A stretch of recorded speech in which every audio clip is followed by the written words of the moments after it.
This week on World Stories. India, classy skating. Germany down in the dumps, the Berlin Wall. But first we visit Turkey. Since last month's attempted coup, the government there has taken a harsh line with presumed critics. Many Turks feel intimidated and want to leave. Bengisu Gençay never really wanted to leave her hometown of Istanbul. But now she's had enough. She's on her way to a real estate agent in order to sell her apartment. She and her husband want to move somewhere abroad.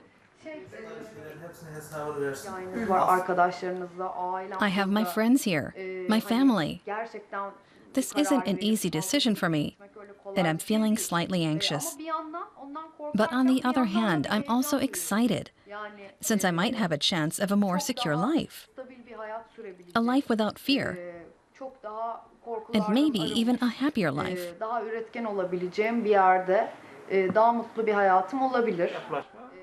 The real estate agent says that house prices have plummeted. He suggests they rent out their home. There are currently too many apartments on the market, he explains. More and more people who want to leave are coming to me to sell their apartment. Finding work in Europe or other parts of the world isn't easy either. But still, people want to leave. That's what I've observed.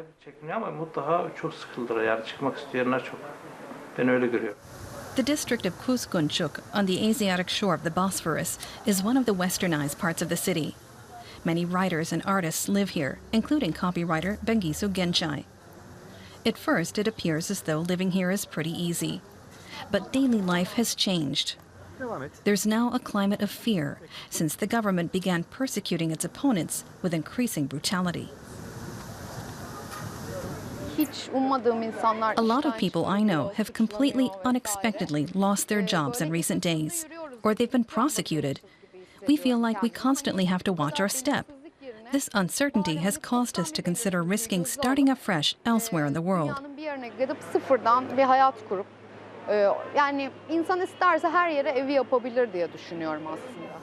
Gençay is leaving behind a well-paid job in Istanbul.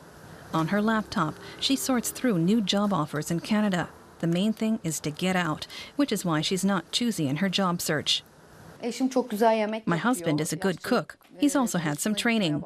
If all else fails, we can always open up a restaurant abroad. Even so, it will be hard to say goodbye to the Bosphorus.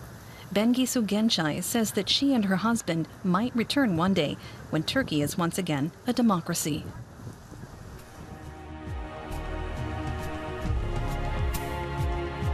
It's the most potent symbol of the Cold War, the Berlin Wall.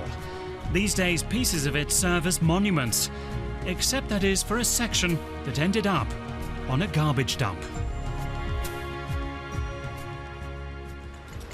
The Berlin Wall, historic landmark or gate to a garbage dump? Udo Kuba runs this waste disposal plant for the recycling company Alba. He remembers when these concrete chunks were first brought here, a few weeks after the wall fell. Alba and other companies were tasked with taking down the wall and disposing of it. We kept these pieces of the wall and put them up in this yard as barriers between the various materials we recycle. Berlin Wall expert Gerhard Zelter has come to check out the discovery. Zelter is certain that most of the 300 segments here are parts of the Berlin Wall. In the summer of 1990, when they started demolishing the wall, these pieces of wall had no special value, so it's no real shock that they wound up here. You have to think back to the times. Berliners from east and west, politicians and the public were in absolute agreement. They'd had enough of the wall and wanted it gone. It's a twist of history that's not lost on the workers. Udo Schurer has been around long enough to remember seeing the wall go up. So now it's a great thing to have the wall here at the dump. It serves a good purpose, and we've basically pushed the rest right out of our minds. For many here, the Berlin Wall has ended up where it always belonged, the trash heap of history.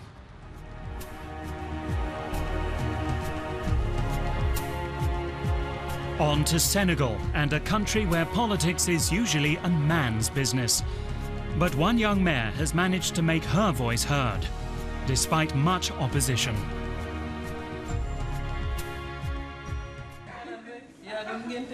This is Thérèse Faye-Diouf's office. The Derrière mayor is on maternity leave and gets her files from City Hall delivered to her house, an opportunity not afforded to many women in Senegal. There were so many hostile comments from men who said I was too young and as a woman I could never be mayor of the city.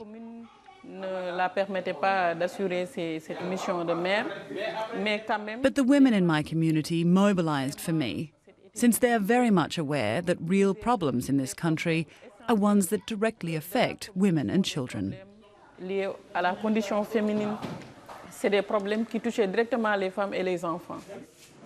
Diouf comes from a wealthy family.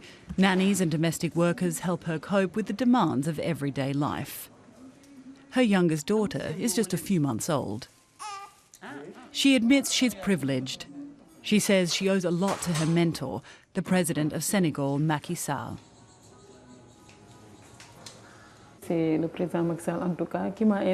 President Sall inspired me to join politics. I was so impressed by how he supported local initiatives, that he supported youths and women's groups and students. And so we, the young people from around here, said, this is a man we need to support.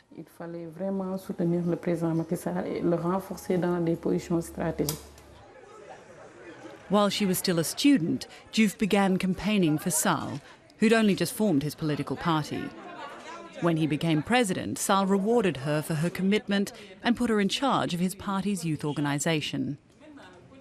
The members of the group have nothing but admiration for their boss. Yesterday you were in the maternity ward, and today you are here before us. This shows your commitment and your strength, and shows that you're just as strong as a man. Diouf's commitment to her work and her support for the president are unwavering. Everyone she works with here wants President Sall to win a second term. Diouf's day is not over. After the party meeting, she heads off to a kindergarten.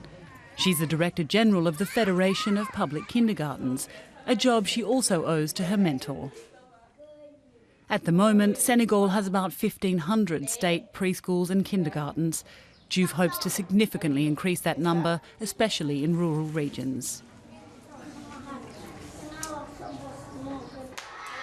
Diouf belongs to a generation of young Senegalese who've been educated abroad. But she's hoping that these children will have the opportunity to finish their schooling right here at home.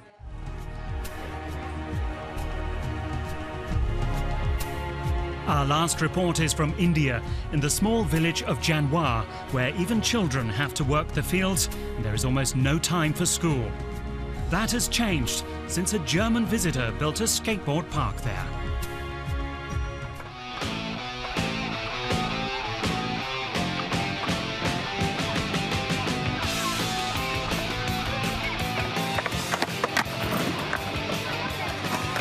They've earned their time on the skateboards by paying attention to the blackboards.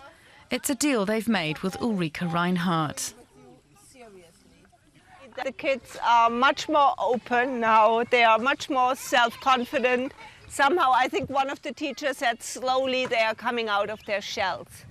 Basically, with our rule, no school, no skateboarding, within no time, we reached our goal that more kids go much more regularly to school. Reinhardt and 2 volunteers offer the children skateboard practice at the park to build confidence, determination and physical fitness. It's the first part of their deal.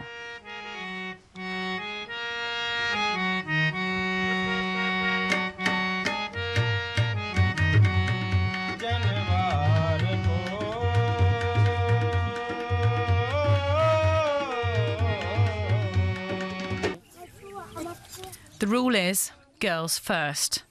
Here they take priority for once. It's also important for boys to see them doing well.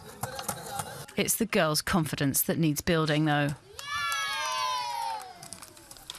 It's so bizarre. You see little 4-year-old drop in, a ramp double her size, and they have no fear. The little ones, they just do it and they don't think about it, and they have no fear.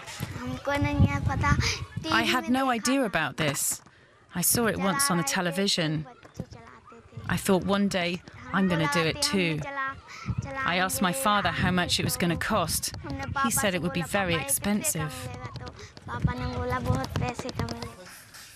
After the skating, school. That's the other part of the deal.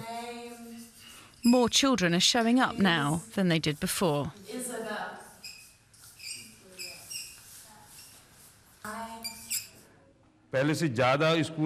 Girls are much more regular in school now. They are more disciplined and taking their studies more seriously. This is stretching horizons, particularly for many girls. Their futures no longer have to be limited to field work.